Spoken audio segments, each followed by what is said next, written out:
안녕하십니까? 한국장애인단체 총연합회 7월 둘째 주 세바우TV 주간 하디슈를 전해드립니다. 첫 번째 소식입니다. 발달장애인 가족의 연이은 참사를 막기 위한 결의안이 발의됐습니다. 지난 6일 더불어민주당 강선 의원 등은 국회 소통관에서 기자회견을 열고 발달장애인 참사 대책 마련을 위한 촉구 결의안과 발달장애인 참사 대책 특별위원회 구성 결의안을 발의했습니다.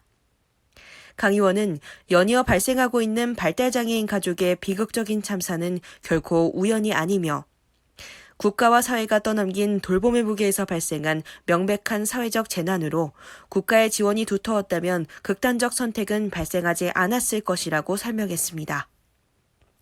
이어 반드시 죽음이 아닌 삶을 선택할 수 있는 사회를 만들겠다며 또한 그 과정 속에서 발달장애인과 그 가족, 그리고 다양한 이해 당사자와의 의견을 경청하겠다며 이번 결의안을 통해 국가의 발달장애인 책임 강화를 이끌어내겠다고 말했습니다. 7월 8일 웰페어 뉴스 기사입니다. 두 번째 소식입니다.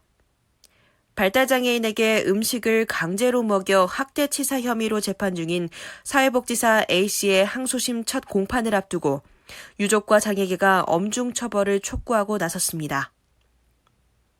A씨는 지난 4월 열린 1심에서 징역 4년에 이어 5년간 장애인 관련 기관 취업 제한이라는 판결을 받자 곧바로 항소했습니다.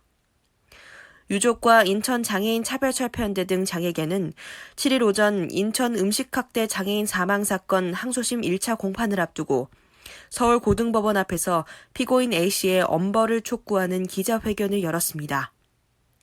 이 자리에는 국민의힘 김예지 의원도 참석해 장애인 학대치사에 대한 높은 관심을 보였으며 김 의원은 지난 2월 28일 해당 사건 가해자들에게 엄중한 판결을 요청하는 여야 의원 67명의 탄원서를 인천 법원에 제출한 바 있습니다. 7월 7일 더 인디고 기사입니다. 세 번째 소식입니다. 정부의 장애인 특별교통수단 정책이 난맥상을 보이고 있습니다.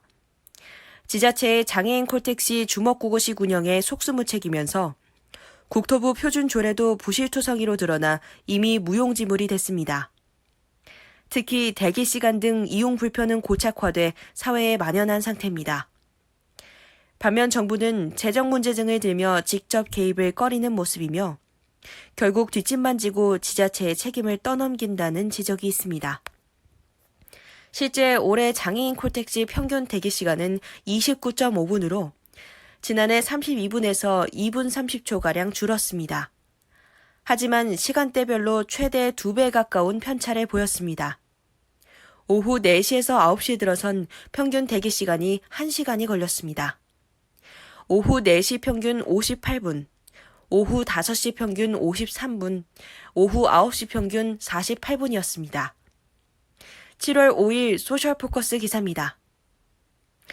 이상 2022년 7월 둘째 주 주간 하디슈였습니다. 질문 있으시면 댓글로 남겨주세요. 고맙습니다.